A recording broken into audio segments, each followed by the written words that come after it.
Video സ്വാഗതം. ഞങ്ങൾ ഇപ്പൊ അമേരിക്ക എന്താ അറിയോ ഇറാനെ തച്ചുകൊടുക്കും. ഞങ്ങൾ യുദ്ധക്കപ്പലുമായി വന്ന അമേരിക്ക ശരിക്കും പെട്ടുകിടക്കുകയാണ്. കാരണം ഇപ്പൊ അമേരിക്ക ആക്രമിക്കുകയല്ല ചെയ്യുക, ഇറാൻ അമേരിക്കൻ ആക്രമിക്കുന്ന രൂപത്തിലേക്കാണ് കാര്യങ്ങൾ പേടിപ്പിക്കാൻ വന്നോല് പേടിച്ച് വിരണ്ട് നിൽക്കുന്ന ഒരു അവസ്ഥയിലേക്കാണ് കാണുന്നത്. പല ആൾക്കാർ എന്താ അറിയോ ഇപ്പൊ ഇറാന്റെ കൂടെ അതിശക്തമായിട്ട് ഒപ്പരം ഇഞ്ചോടിഞ്ചായിട്ട് റഷ്യയും ചൈനയും ആയുധമായിട്ടും അല്ലാണ്ട് എല്ലാ രൂപത്തിലും ഇപ്പൊ ഇറാന്റെ കൂടെ ഇവർ രണ്ടുപേരുണ്ട് എന്നാണ്. അത് പല ആൾക്കാരെന്ന് അറിയോ കഴിഞ്ഞ മണിക്കൂറിൽ ചൈന വിട്ടൊരു മാപ്പ് ഉണ്ട്.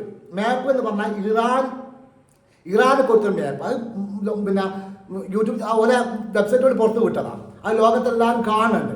ആ സംഭവം എന്താ അറിയോ അമേരിക്കൻ്റെ എല്ലാ സംവിധാനങ്ങളും എവിടെയൊക്കെ എന്തൊക്കെ ഉണ്ട്, ഏതൊക്കെ സ്ഥലത്ത് ബോംബുണ്ട്, ഏതൊക്കെ സ്ഥലത്ത് ഞാൻ പ്രതിരോധിച്ച സാധനമുണ്ട്, മിസൈൽ എവിടെ ഉള്ളത്, എല്ലാ സംഗതിയും വെച്ചുള്ള ഫുൾ ഡാറ്റ ഖത്തറിലും മറ്റ് രാജ്യങ്ങളിൽ എവിടെയൊക്കെ വല്ല കോട്ടയുണ്ട്, കോട്ടയിൽ എന്തൊക്കെ സാധനങ്ങൾ ഉണ്ട് ഉള്ള ഫുൾ ലിസ്റ്റ് കറക്റ്റ് ലൊക്കേഷൻ അടക്കം വിട്ടുകൊടുക്കുകയാണ് ഇപ്പോൾ ചൈന. അതാണ് യുദ്ധത്തിൽ ഏറ്റവും പ്രധാനപ്പെട്ട കാര്യം. എന്താ ഇങ്ങനത്തെ കാര്യങ്ങൾ അറിയാന്നുള്ളതാണ്. ശത്രു രാജ്യത്തുള്ള ലഡാറുകളും മിസൈലുകളൊക്കെ എവിടെയാണ് വരുന്നത്, പട്ടാള ക്യാമ്പ് എവിടെയാണ്, ആ കാര്യങ്ങൾ കറക്റ്റായിട്ട് അറിയാന്നുള്ളതാണ് യുദ്ധത്തിൽ ഏറ്റവും പ്രധാനപ്പെട്ട കാര്യം. അറിയുമോ ശത്രു രാജ്യത്തിന് ഇറാന് പെട്ടെന്ന് അത് തകർക്കാൻ കഴിയും. ആ രൂപത്തിലേക്ക് ചൈന നിൽക്കുന്നുണ്ട്. റഷ്യയുടെ ഭാഗത്തും പറയുകയാണെങ്കിൽ മാരകമായുള്ള മിസൈലുകളും അതുപോലെ തന്നെ എല്ലാവിധ സംവിധാനങ്ങളും ഇറാൻ സപ്പോർട്ട് ചെയ്യുക. ഏത് രൂപത്തിൽ വേണമെങ്കിൽ ചെയ്യാവുന്ന രൂപത്തിലാണ് ഇപ്പൊ റഷ്യ ഉള്ളത്. കാര്യങ്ങളെ കിടപ്പ് എന്ന് പറയുന്നത് ശരിക്കും ഇപ്പൊ അമേരിക്ക പെട്ടുകിടക്കുകയാണ്, ഇസ്രായേലും പെട്ടുകിടക്കുക. ഇസ്രായേലിന് എന്താ പറയുക, ഇസ്രായേലിലെ ജനങ്ങളോട് പറഞ്ഞാൽ നിങ്ങൾ പുറത്തേക്ക് ഇറങ്ങരുതെന്നാണ് പറയുന്നത്. ആ രൂപത്തിൽ ഇസ്രായേൽ പേടിച്ച് വിറച്ച് നിൽക്കുന്ന ഒരു അവസ്ഥ കാണുന്നത്. നമ്മൾ ഇത് നോക്കുകയാണ് ഇപ്പൊ എന്താ പറയുക പേടിപ്പിക്കാൻ വന്നോല് പേടിച്ച് വിരണ്ടുകാണ് പോകുന്നൊരവസ്ഥ. ചില ആൾക്കാർ കാണില്ല, നല്ല ഐറ്റം വെയിട്ടുള്ള ആൾക്കാർ നമ്മുടെ ചെറിയ മക്കളുടെ അറിയാം അതേപോലെ പേടിപ്പിക്കാൻ വന്നതായിരുന്നു. ആ മക്കൾ കയറി അങ്ങ് അടിച്ചു. കാരണം ഒരു വേളയില്ലാത്ത രൂപത്തിലേക്ക് അമേരിക്ക മാറുന്നത്, ഒന്നിനും പറ്റാത്ത രൂപത്തിൽ മാറിയുള്ളതാണ്. കാരണം എല്ലാ സംവിധാനങ്ങളും ലോകത്തിലുള്ള എന്തൊക്കെ ടെക്നോളജികളുണ്ടോ ആ ടെക്നോളജികളൊക്കെ തന്നെ ഇറാന് കൈവശമുണ്ട്. കടലിൻ്റെ അടിയിൽ കൂടി പോകുന്നതും ഡ്രോണുകളായിട്ട് ഈ പറയാൻ കഥ ഇപ്പം ഈ ചെയ്തുകൊണ്ടിരിക്കുന്ന അമേരിക്ക ചെയ്തുകൊണ്ടിരിക്കുന്ന കാര്യത്തെ ചെറിയ സിമ്പിളായിട്ട് പേടിപ്പിക്കാൻ വന്നതാണ്. പക്ഷെ ഇറാൻ ചെയ്തുകൊണ്ടിരിക്കുന്ന കാര്യം അതല്ല. ഇറാൻ വരെ എല്ലാ സംഗതി നിരീക്ഷിച്ചു കൊണ്ടിരിക്കുക എല്ലാ രാജ്യത്തെയും. കാരണം അറിയോ ഖത്തറാട്ടെ, ഖത്തറിനെ സംബന്ധിച്ചോളം അതുപോലെ തന്നെ മറ്റു രാജ്യത്ത് സൗദി ആണെങ്കിലൊക്കെ തന്നെ ഇവരെ എവിടെയൊക്കെ ഉണ്ട്, ഇവരെ പട്ടാൾക്കാർ എവിടെയൊക്കെ കണ്ട്, പട്ടാള ക്യാമ്പ് എവിടെ ഉണ്ട്, സൈനിക കേന്ദ്രം എവിടെ ഉണ്ട്, അതെല്ലാം നിരീക്ഷിച്ചു കൊണ്ട് നിൽക്കുകയാണ് ഇറാൻ.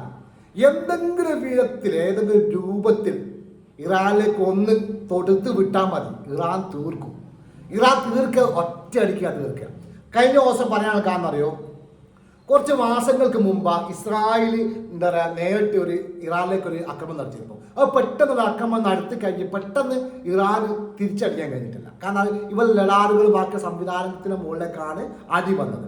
അതൊരു വിഷയം ഇറാൻ നന്നായിട്ട് അറിയാം. ഇപ്പൊ ഇറാൻ ചെയ്തുകൊണ്ടിരിക്കുന്ന കാര്യം എന്താ അറിയോ വന്നു കഴിഞ്ഞാൽ ഒരു മിസൈൽ ഇറാനിലേക്ക് അതിർത്തിയിൽ എത്തിയെന്ന് തോന്നിക്കഴിഞ്ഞാൽ ആ സ്പോട്ടിൽ എല്ലാ സ്ഥലത്തേക്കും ഏതൊക്കെ ഭാഗമുണ്ട് ആ ഭാഗത്തേക്ക് മൊത്തമായിട്ട് മിസൈലുകൾ ആയിരക്കണക്കിന് 10,000-കണക്കിന് മിസൈലുകൾ റെഡിയാക്കി വെച്ചാൽ ആ മിസൈലുകളും ട്രോണുകളും എല്ലാ വിധത്തിലും ഊതികളും എല്ലാ വിധത്തിലും ഊതികൾ സഹായിക്കുക ഊതികളും അതുപോലെ സിറിയ എല്ലാ ടീമും റെഡിയായി നിൽക്കുകയാണ്. ഏതൊക്കെ രൂപത്തിൽ ഒന്ന് തോലും കൊണ്ട് വിട്ട് കഴിഞ്ഞാൽ ഒരു വിരൽ അമർത്തുന്ന സമയം മാത്രം മതി, അല്ല 5-10 മിനിറ്റ് മതി. ഈ പറയുന്ന ഈ അമേരിക്ക കേന്ദ്രങ്ങളും ഇസ്രായേലും ബാക്കിയുള്ള കാര്യങ്ങളും കത്തി തമരാൻ ആ രൂപത്തിൽ കാര്യങ്ങൾ മാറി എന്നുള്ളതാണ്. കാരണം പേടിപ്പിക്കാൻ വന്നതുപോലെ പേടിച്ച് നിൽക്കുന്ന ഒരു അവസ്ഥ. ട്രംപിന് ഇപ്പോൾ ഒന്നും ചെയ്യാൻ പറ്റുന്നില്ല.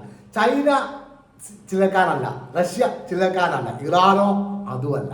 അതാണ് പല പ്രശ്നം. ഇവർ മൂന്നാളും ഒന്നിക്കുന്ന സമയത്ത് എന്താ സംഭവിക്കുന്നത് അറിയോ അമേരിക്കയ്ക്ക് പേടി. കാരണം അമേരിക്കയെ സംബന്ധിച്ചോളം ഈ റഷ്യയും ചൈനയും ഒക്കെ നിൽക്കുക എന്താ അറിയോ അമേരിക്ക ഇങ്ങനെ പോവുകയാണെങ്കിൽ എല്ലാ രാജ്യത്തെയും ആക്രമിച്ച് എല്ലാ രാജ്യവും എനിക്ക് വേണം, എല്ലാ സമ്പാദ്യവും എനിക്ക് വേണം എന്ന് അമേരിക്ക വരികയാണെങ്കിൽ അത് വലിയ ബുദ്ധിമുട്ടിലേക്ക് മാറുകയുള്ളൂ.